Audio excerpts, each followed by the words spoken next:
اس زمانے میں صفیں تو ہوتی نہیں تھی، کنکریاں بچھی ہوئی ہیں، ان کنکریوں پہ کھڑے ہو کے جو نماز پڑھی جاتی تھی اس میں اللہ کی حضوری بڑی ہوتی تھی۔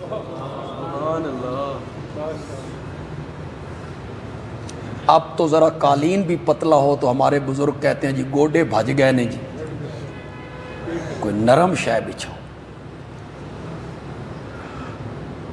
ادھر نرم سے نرم چیزیں آتی چلی گئیں اور لذت نماز کی۔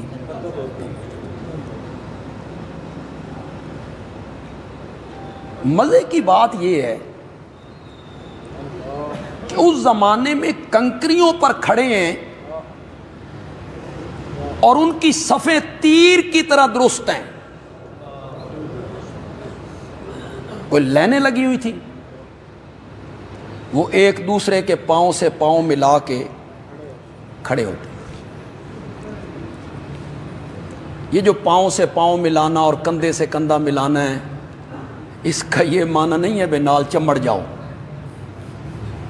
اس کا معنی یہ ہے کہ صف کیا رکھو، مل کے کھڑے۔ دو نمازیوں کے درمیان فاصلہ نہیں ہونا چاہیے، ورنہ کندھے سے کندھا ملانا اگر نماز میں بہت ضروری ہوتا تو ایک نمازی کا قد جو ہے وہ 6.5 فٹ ہے اور دوسرے کا قد 4 فٹ ہے، انہاں دے کندھے نہیں مل سکتے جداں تائیں 4.5 فٹ والے بندے دے تلے کوئی چوکڑی نہ رکھو۔ ظاہری معنی مراد نہیں ہے، کندھے سے کندھا ملانا، ٹخنے سے ٹخنا ملانے کا معنی یہ ہے کہ صف کیا رکھو، مل کے کھڑے ہو۔ وہاں لائنیں بھی نہیں ہیں تو ان کی صفیں سیدھی ہیں، ہمارے ہاں قالین بچھے ہوئے ہیں اس کے باوجود لائنیں ٹیڑھی ہیں۔ آپ مانے یا نہ مانے، آپ نے کبھی اس طرف خیال نہیں کیا۔ مجھے آپ سے کیا گلہ ہے، ہمارے طالب علم خیال نہیں کرتے، تو پڑھے لکھے لوگ ہیں، کوئی 4 انچ پیچھے کھڑا ہے، کوئی 4 انچ آگے کھڑا ہے۔ اوہ اللہ کے بندو، نیت باندھنے سے پہلے نیچے دیکھو تو صحیح، صف کہاں سے شروع ہو رہی۔ اگر دوسرا بندہ غلط کھڑا ہے تو اس کو تھوڑا سا اشارہ کرو، پیچھے ہو جاؤ یا آگے ہو جاؤ، پھر صف کے ساتھ کھڑے ہو۔ میں نے کئی مرتبہ محسوس کیا یہاں اپنی مسجد میں بھی، 2 نمازیوں کے درمیان 1 فٹ کا فاصلہ، وہ 1 فٹ کا فاصلہ چھوڑ کے دوسرا نمازی کھڑا ہے۔ میرے آقا نے فرمایا صلی اللہ علیہ وسلم، نماز میں صفوں کو سیدھا رکھا کرو ورنہ اللہ تمہارے دلوں میں ٹیڑھا پن پیدا کر دے گا۔ ہوا ہے کہ نہیں ہوا؟ نمازیوں کے درمیان ٹیڑھا پن، ایک مسجد کے نمازیوں کے درمیان وہ محبت نہیں، وہ الفت نہیں، وہ تعلق نہیں، جگہ پہ لڑائی ہو رہی ہے، جگہ پہ اتھے میں بہنا، انا للہ،